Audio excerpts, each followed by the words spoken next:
Hi, this time I'll be only shortly describing some of the features of the logarithmic Dipole model, but first two recommendations for YouTube clips.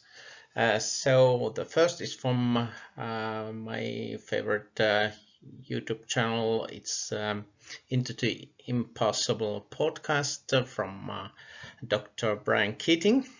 And this is from an interview of Sir Roger Penrose. And the second one is, well, it's absolutely fabulous interview of Dr. Moffat, and he has, aside of his own modified gravity theory, he has also pretty interesting views on status of the standard model and Higgs mechanism. So I warmly recommend to listen to these excerpts. You can see the details below. The accelerations arising in logarithmic pole model are always described as pairwise accelerations between different combinations of poles, and the strength of acceleration is always 1 over d, where the d is for distance between the poles, and then for repulsion or attraction there are postulated rules that are depicted on this page. You can see that the candidate for weak force is nit repulsion, and a candidate for strong force is pit-bit attraction. Then for long-range interactions, Coulombic and Newtonian ones, along the 3D brane, there are these accelerations caused by logarithmic dipole onto nit and pit respectively, and you can see that there is this zero brane or zero potential already produced by the dipole itself, but in a big picture, like cosmological view, the zero brane becomes what is our universe. It's a zero potential of the whole system, and most probably a spherical shell, 3D shell in shape. The graph here shows the radial distance in 3D from the particle, in case of we are looking at the classical particles, or from the axis of the dipole, logarithmic dipole, where the poles of the dipole are displaced a bit from the 3D brane in the fourth radial dimension of the 4D system. And these units here, one corresponds approximately to a Planck length. And so we see that if there were a classical particle, we would have the acceleration that goes to the negative infinity here, meaning it's an attractive acceleration. And instead, in the model I'm now describing, we have a finite value at the zero distance from the axis. So along the axis of the dipole, we would have this finite acceleration attraction, and then it goes converges to the classical value when we go a bit farther away, and we'll follow that to infinity. So this is just to describe that the model is very quantifiable, and in that sense offers some solid results. Particles are depicted in the logarithmic pole model as aggregates of poles that are kind of hanging along their own internal zero potentials to the zero potential of the whole 4D system that is running here and depicted in a yellow line. So we can describe these dipoles as kind of line segments.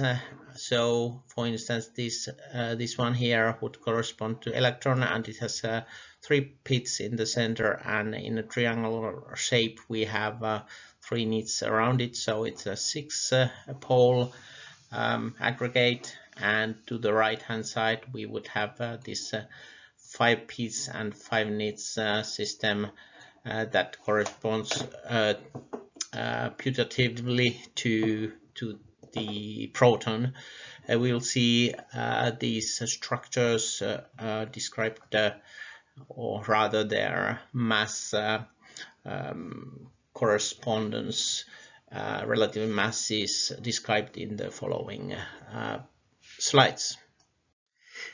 This listing of masses of various aggregates of poles or various particles has been presented to some depth in earlier videos, so I'm not going into it in detail, and I'm not also speculating about the constituents of this last proposed aggregate. The only thing I'm saying is that it should have 13 times the mass of Higgs, shown here, and it's based always on factorials, so we should expect to find some kind of resonance at 1613 GeV. So this is actual prediction of the logarithmic pole model. This excerpt from a research paper dates back to 2010, before the discovery of the Higgs boson, and rather interestingly, there is this value 1612 GeV, very close to the value that I showed on the previous slide.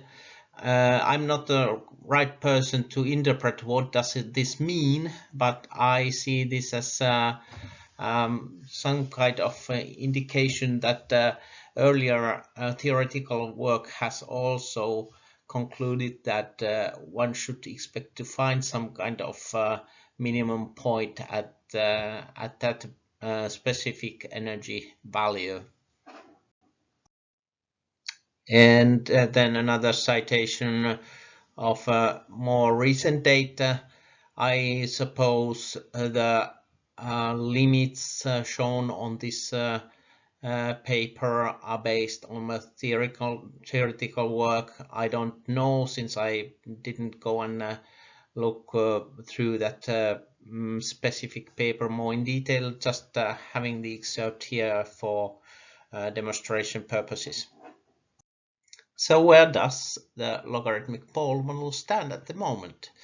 So, well, I'm planning to publish version 1.1 with a more smooth presentation during the May, and then I need some feedback on negative things that don't work, and I remind you that still this model is only based on one free parameter, that is number of poles in 4D system, and on one interaction, that is logarithmic interaction. More detailed presentation has been posted more than a month back, but you can go there and see how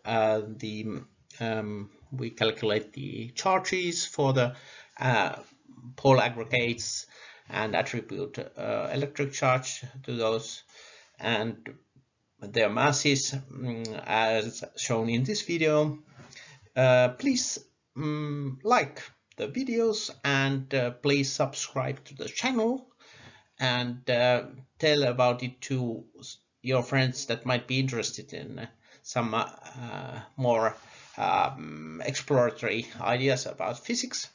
And you can do your contribution to YouTube channel by into the discussion, commenting the videos, to Facebook, or to me privately in LinkedIn. Thank you very much.